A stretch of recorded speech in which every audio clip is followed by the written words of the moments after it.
Welcome to the Style and Strategy Podcast, where personal brand meets leadership and style. I'm Sonya, a personal brand and style coach who's been exactly where you are, juggling career and business success, personal growth, and finding a style that truly fits. After decades in corporate leadership, I've learned that showing up isn't just about what you do. It's about how you align who you are and how the world sees you. This season, I'm bringing you practical strategies, bold insights, and honest conversations to help you amplify your presence, unlock your next level, and lead with clarity and confidence. Let's dive in. Welcome back, everyone, to the Style and Strategy Podcast. It's great to be back after having a little bit of a break, but I hope you've enjoyed some of the behind-the-scenes episodes as well as bringing back some of your favorites as well. Let me know what you have enjoyed the most and potentially what you'd like to see more of going forward. It's been a little while since I have done podcast interviews, and I have decided to bring them back. But this time, as part of bringing them back, what I'm looking to do is really bring guests to you that are going to complement your visibility, your growth, stepping into your leadership presence, and things that will really complement the things that you're learning from me that I know is critical as part of building your brand, building your presence in a holistic way. And so today, one of those key elements is really all about storytelling, or as I know it, after speaking to my guest today, story sharing and storytelling is one of those areas that I know I have struggled with for a long time personally, as well as many of the women that I speak to. So I thought bringing along this particular guest would really give you an opportunity to equip yourself with some key strategies and skills and take them into your next level. So I am super excited to be chatting with Nimarta Verma today, who I actually met through one of my business coaching programs as well, and really hit her off with Nimarta from day one. So in the nod of storytelling and putting, I guess, your money where the mouth is, I am going to give a little bit of a practice to this as well. And whilst doing this particular interview with Nimarta, it had been a while since I had used the particular software that I was planning on using. And I tested it. I thought everything was going to be fine. And yet, when we jumped on, there was a lag. That was take one. So we shut down, restarted, and logged back in again. And take two, it worked for a little bit. And then there was a second lag, to which I thought it might have been my high-speed, ultra-fast internet. But no, alas, it wasn't. It was actually the software. So third time lucky, I was lucky enough to just go back to handy Zoom and do the recording that way. So if it looks a little bit different, it's because I had to revert back to, well, a trusty stable house of Zoom. So I hope that you enjoy this conversation as much as I did. So to give you a bit of context around Nimarta, she's actually a leadership facilitator and storytelling strategist, creator of the story sharing method, a practical and my favorite human approach to building trust through story. She's got a career spanning 2 decades and helped shape the brand narratives of global companies like Unilever, Woolworths, and now helps leaders craft compelling stories from their own experiences. And so you can tell now why I was itching to have this conversation with Nimarta. I really love that what I believe sets Nimarta apart from others that I've chatted to around storytelling and story sharing is she's got this rare blend of strategy and soul. She really helps people find moments that shape them, own them, and share them in ways that build trust. And as we know, there's a world full of noise out there, and the leaders who dare to be real, the ones who stand out and bring others with them, can make all the difference. So tune in, and I hope you get a lot out of this conversation. Hi, Nimarta. It's so good to have you on the podcast. Thank you so much for joining me. Thank you, Sonya, for having me. I'm excited to be here. Oh, fantastic. Look, I want to dive straight in because I absolutely love what you are an expert in, and specifically the framework that you've put together and the way that you've done that, which I believe you call story sharing. So, can you just give me a little bit, and my listeners, a little bit of insight around story sharing and what that is? Yeah, of course. And I'm glad you love it. I'm glad it resonates as well. So, my whole background, my whole career has been in brand and marketing. And a lot of that then is about storytelling and helping brands bring their stories to life. I also have coached a lot of leaders and worked in the leadership and coaching space. Now, one thing I started to notice was someone, aka a leader who's a great storyteller, while they may succeed at educating or entertaining, I notice that it doesn't always translate into that connection or trust. But everybody keeps talking about you need to be a great storyteller. And so when I reflected and looked at that, what I realized is the word storytelling, it's really a broad term and it can be used for any kind of story. Whereas what neuroscience tells us, what creates that connection, that empathy between human beings is actually rooted in personal storytelling. So if I tell you, Sonia, a personal story, what will happen is that your brain will start to light up and you're trying to mirror my brain. And that's where empathy happens and connection and Mm. ultimately trust gets built. But it sounds like we've just gone down the path of storytelling and gone any story, right? And it's not working. Look at the surveys that are coming out, the Elderman Trust Barometer, like how that's showing that trust is really missing right now in workplaces.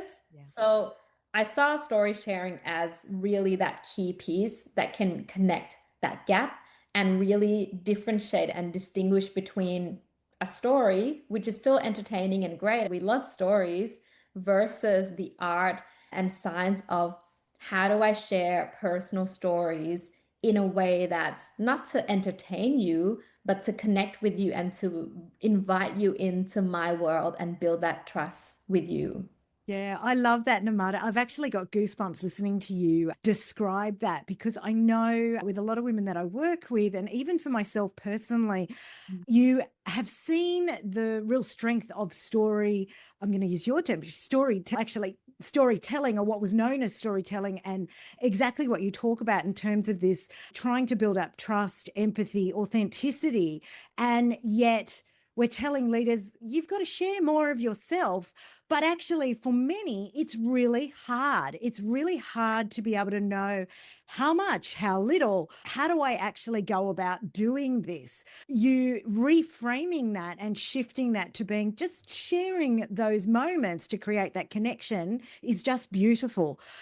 So, for someone who was really unsure if their story even matters, or potentially thinking about, oh, wait, but that story is so personal, what would you actually say to them?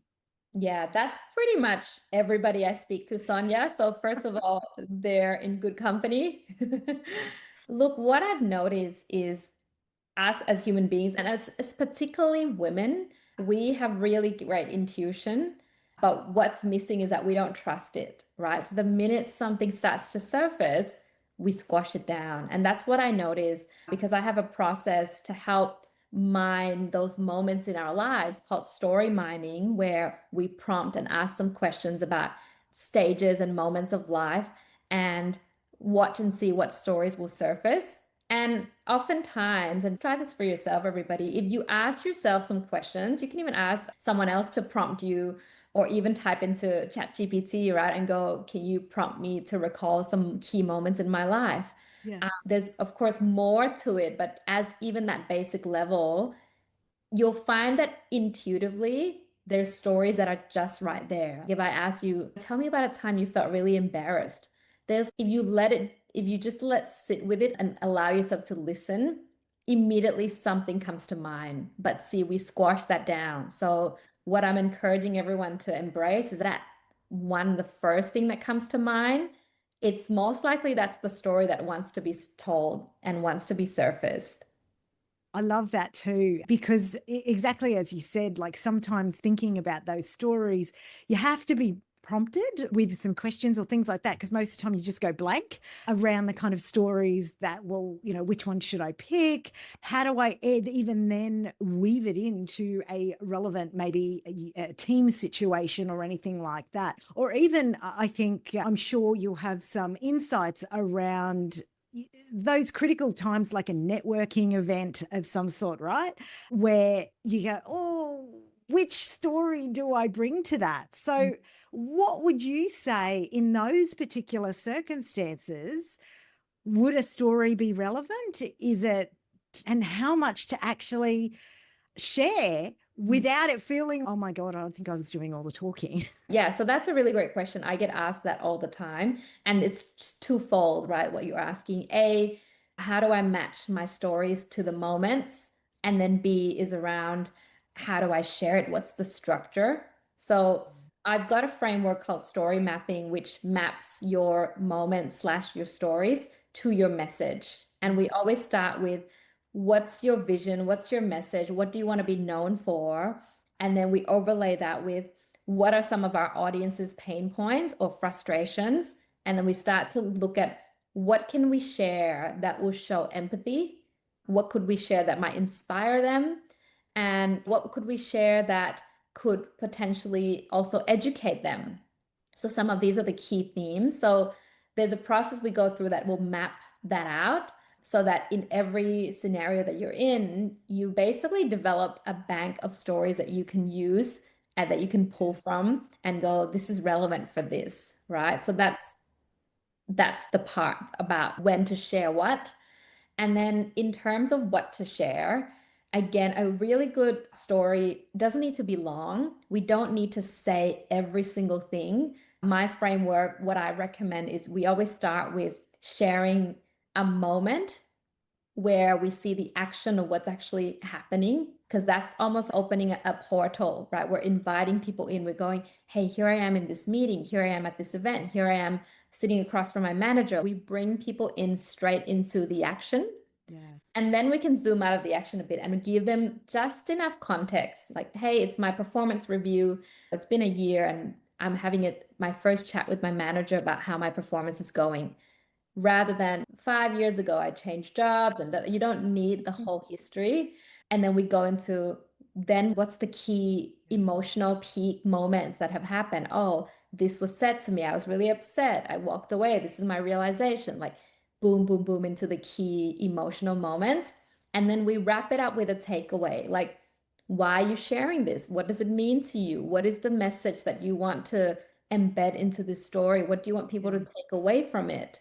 And that can be done, if believe it or not, that can be done in less than 2 minutes most of the time, a Oh, good story share. wow. I think many of us would probably go, oh, 2 minutes that you can actually do that. So that's a great tip around how to actually make storytelling much more accessible to many of us. So what would you say makes a story fall flat, even when the content is potentially good? Yeah, I think a lot of narrating makes a story fall flat. If you're narrating it and coming at it from like a chronological point of view, back in 2022, I started this job, and then in 2023, I realized I didn't like the job. Like I'm basically just describing and narrating Yeah. too. So we want to steal from what works, right? Think about good books that you've read or good movies that you watch. Like they're showing us what's going on. They're not describing it to us. So think about storytelling in terms of moments. You always need to have a moment. If you don't have a moment, I wouldn't call that a story. I would ask you to go back and go pick out a moment in that, because there's always a moment. Even if you want to share about I quit my job, tell me the moment you had that tough conversation with your manager. Tell me the moment you packed your bags. Like pick a moment and bring us into that moment. Like, I love that concept of just picking a moment and not narrating it, because I think you're absolutely right in that many of us will just go, this happened at this point in time, and that was 2022, and then it was 21, et cetera, because that's the way some of our brains work, right? In that linear fashion around it. So, do you find that actually we have to do the mundane thing of making that muscle work and practicing it? What would you recommend if there's someone that is struggling with that and going, okay, I've got some moments, Namata, I've got a particular instance where I'd like to be able to do it. Should I go practice in front of my mirror, or what? Like, how do I actually make this not feel so awkward? Yeah, it's really great what you're saying because I think this is there's a common misconception that some people are, oh, they're just a natural storyteller. Like, no, newsflash, no, everything is trainable. I've worked with people who are accountants who they can only speak in like logical facts and training them. So it's all training and practicing. And yeah, your idea is great about practicing in front of a mirror. You could practice, record yourself on Zoom and practice with yourself. You could practice with other people, start with a small group or with one person. But yes, it does take practice and it always takes taking a step back rather than rushing into, "Oh, I got to tell this thing." Like, no, no, taking a step back.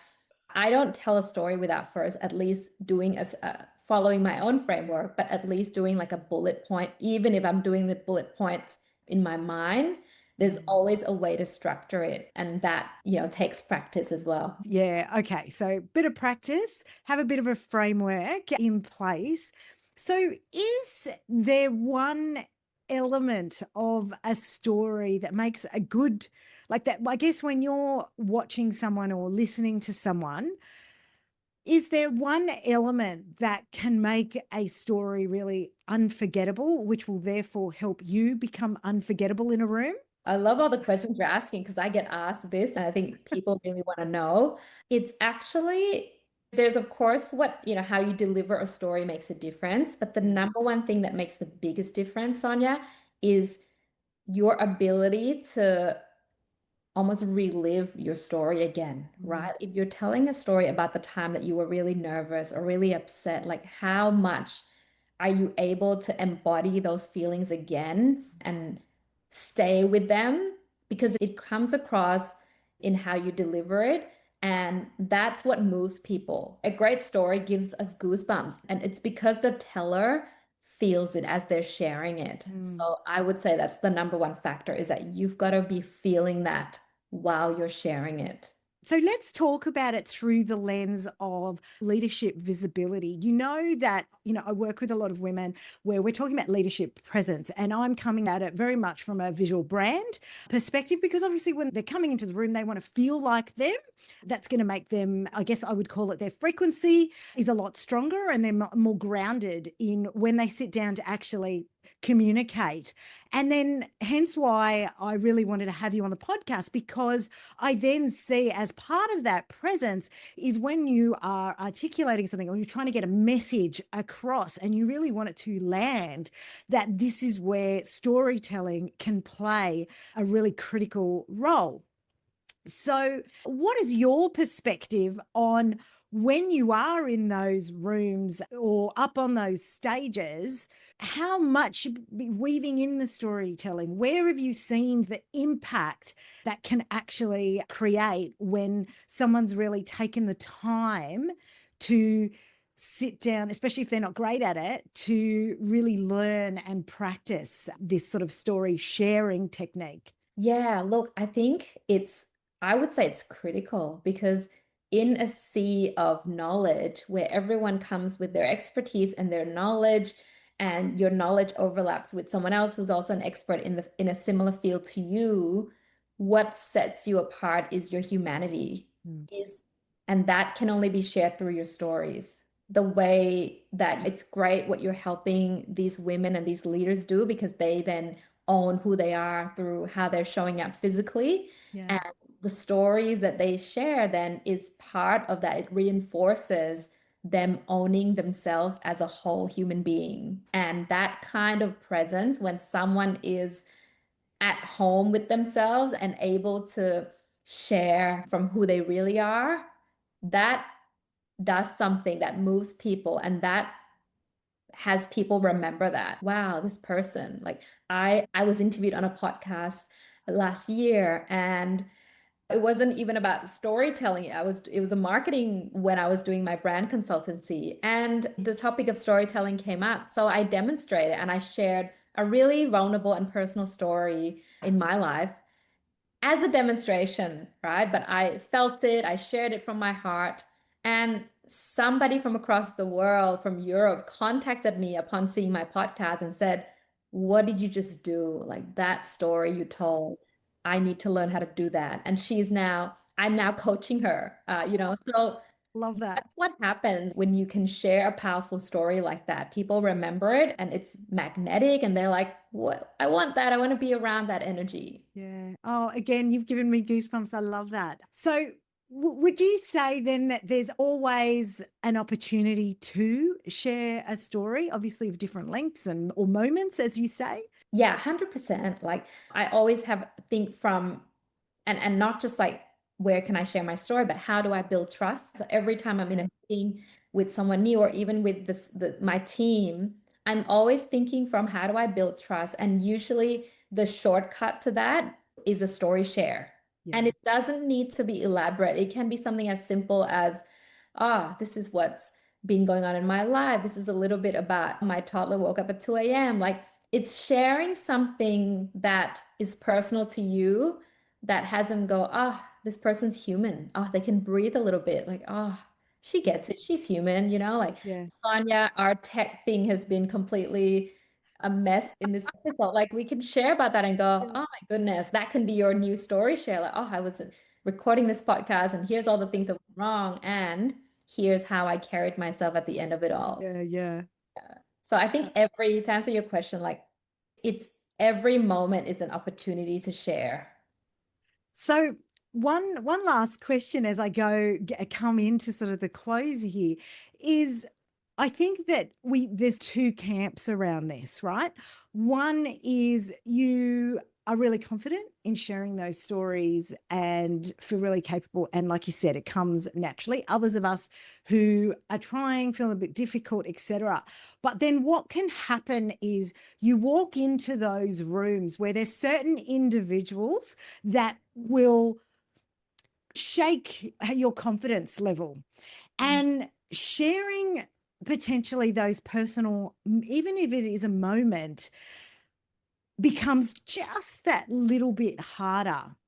What would you say to someone who's going, I've got these stories, I really want to share them, but those environments happen where and listen, my listeners know what I'm talking about. It's those moments where you've walked in, you go, I'm going to get judged. Mhm. And I'm trying everything I can do to push that judgment to the side.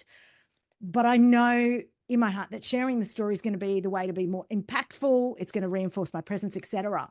So, what would you say to those women who've got those moments, who want to step into that, but are a little bit scared around doing that? Yeah, look, you hit the nail on the head, right? And that's what stops a lot of people from sharing. I think A is recognizing that fear, that nervousness is never going to go away. Like I've been doing this for more than 10 years. And when I have to share a story that even though I've shared it before, 100 times before, I'm still nervous sharing it. And I still get all of those feelings of, are they going to judge me? What if I sound so stupid? Like those things don't ever go away, Yeah. those feelings. So I think if we can make peace with that, that's just how it's going to feel because I don't know, somehow evolutionary point of view, our brain thinks it's a risk to put Yeah. ourselves out there. But we just got to kind of let the brain do what it does and give it some space to feel that way. I think the second part of it is the reframe around sharing it not for my glory, not for me to look great, not for me to show off my success or show how great I am, but sharing as a contribution. Like, what can this story open up for another person listening? If people were struggling and they only saw the glory in my journey, then I've failed because I've then made it unattainable. I've made it that you've got to be like, I'm so perfect, right? So I always think of story sharing in that way of how can my story contribute to this room and open up something, right? Because the minute you are the first person to bring vulnerability into a room, man, the space shifts Yeah, and people just go, oh, totally. I don't have to pretend in here. And what kind of rich soul work can come out of that? And you've enabled that. That gives me a lot of power knowing that I can impact that kind of shift in a room. So I think the reframe makes a big difference to that nervousness. Yeah, that's beautiful, Nimarta. And I think you're absolutely right in terms of creating the authenticity and the impact and really shifting the trust in the room makes actually that nervousness or that fear to step into that power shift to the side a bit. So I normally ask my guests a couple of questions where I put them a little bit on the spot, right? So it's an in the moment answer, which I think you'll be fine with. But one is, what is for you parking story sharing? What is one mindset ritual or mindset tool that really keeps you aligned when life is chaotic? That's a really good question. I think I always say to myself, it's temporary. And I think that gets me through because there's moments, and I don't know, I've never known this until I became a mom, but there's such a thing as mom rage. Yeah. Yes. And I was experiencing it. I went, why am I so angry? But I noticed that when I just went, okay, just let it be because it will pass. So then I'm not resisting it. I'm just letting myself, okay, if I'm raging and knowing that it will pass, I think that gets me through anything because it will all pass, won't it? Yeah. Yeah. Okay. And then what is one book or idea that shifted you in how you lead or support others? Oh, it's so hard to pick one. Yeah. Oh, I'm gonna go not a business book, but Yep. actually one book that's had a real impact on how I see life overall is Life of Pi. I've only seen the movie, but not read the book. Mhm. And why was that? Yeah, I don't want to give anything away and Yeah. spoil it for people, but it's really that whole thing around like how we choose to see things and how our perspective, it really reinforces this whole point around the perspective that we bring to life, the attitude, the way we view life actually has more impact on our reality than the events that are currently happening in life. It's how we choose to see it. And sounds like such a simple thing. It's not easy to do, but that really struck with me and it really stayed with me till today. That's beautiful. And then finally, tell me, what is an outfit that you feel most like you in, and what does it say about your identity? Oh, wow. Of course you had to ask this question. Of course I Hey, did. what a great question. You know what? It's so funny because I can't fit into it anymore and it makes me really sad. I still hold on to it, like, because I became a mom 3 years ago, but I have these Gucci pants that I didn't even buy it's from a thrift shop, but Yeah. they're like, I wish I could show it to you, but they're like black and sleek and it's got like some leather parts at the Ooh, sides. And every time I wear it, I'm just like, yeah, I I'm like, rock this. put me on stage. And I love that. so sadly, I can't fit into it anymore. I've been holding on to it. I think I just recently gave it away to my sister, and hopefully she can some of that power can translate, live on through her. So we need to find you another pair like that so we can have Namara the mum and the beautiful story sharer who can rock those and still feel like that amazing, bold woman as well. Love that. Yeah. This has been such an amazing conversation, Namada. Thank you so much for sharing your insights and all those tips and frameworks around your story sharing method. So, for my listeners who really want to explore this further and get deeper on it and find out more about you, where should they actually start? So the best place is my LinkedIn. Nimarta Verma. I'm the only one, I believe.